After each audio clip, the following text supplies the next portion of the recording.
آج میں آپ کے لیے بہت ہی فنی ویڈیو لے کے آئی ہوں. آپ دیکھیں، سنیں اور انجوائے کریں. آج کالی بلی میری دوست کے سامنے سے گزر گئی. پتہ نہیں آگے جا کر بیچاری بلی کے ساتھ کیا حادثہ پیش آیا ہوگا. اب کچھ نہیں پتا کسی کو بھی. پتہ نہیں وہ کون سے بہن بھائی ہوتے ہیں جو گھنٹہ گھنٹہ آپس میں گپ شپ کر لیتے ہیں. ہم تو 5 منٹ ساتھ بیٹھ جائیں تو ہماری لڑائی ہونے لگتی ہے.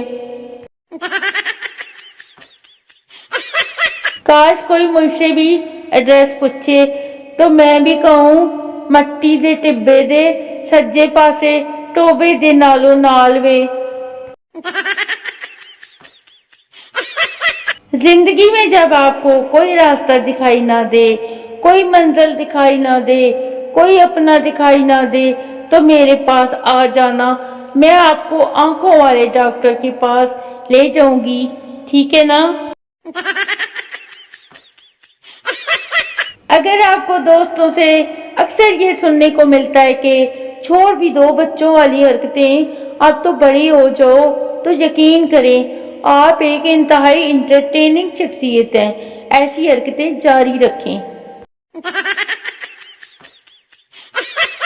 میری دوست بڑی بدتمیز ہے.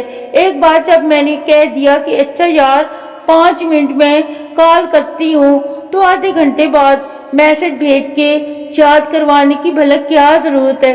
اتنا تنگ تھوڑی نہ کرتے ہیں. جلدی جلدی میری پوسٹ کو لائک کرو اور اچھے اچھے کمنٹس بھی کر دو اور جیتو 21 انچ کے ٹی وی کا خالی ڈبہ، 7 لاکھ والی کار کا فوٹو اور سب سے بڑا انعام انگلینڈ جانے والے جہاز کو ٹاٹا کرنے کا موقع ملے گا. شکریہ. وہ دوست بھی قسمت والوں کو ملتے ہیں جو کلاس میں جلدی آ کر اپنی اور آپ کی جگہ بنا لیں اور وہاں کسی کو بیٹھنے نہ دیں.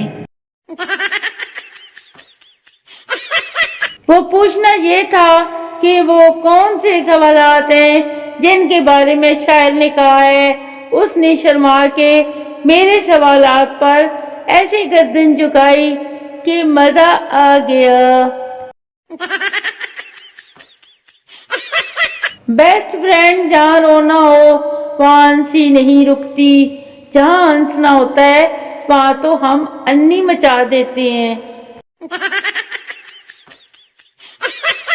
آپ کو کیا لگتا ہے مڈل چائلڈ ہونا اتنا ایزی ہے کہ بندہ ٹھیک سے لڑ بھی نہیں سکتا؟ وہ چھوٹی ہے نا تو مجھ سے پیار سے بات کیا کرو، وہ بڑا ہے تو مجھ سے تمیز سے بات کرو. ہم میٹ والے فری میں ڈاؤن لوڈ ہوئے تھے کیا؟ عزت کا ہم سے کوئی لینا دینا ہی نہیں ہے.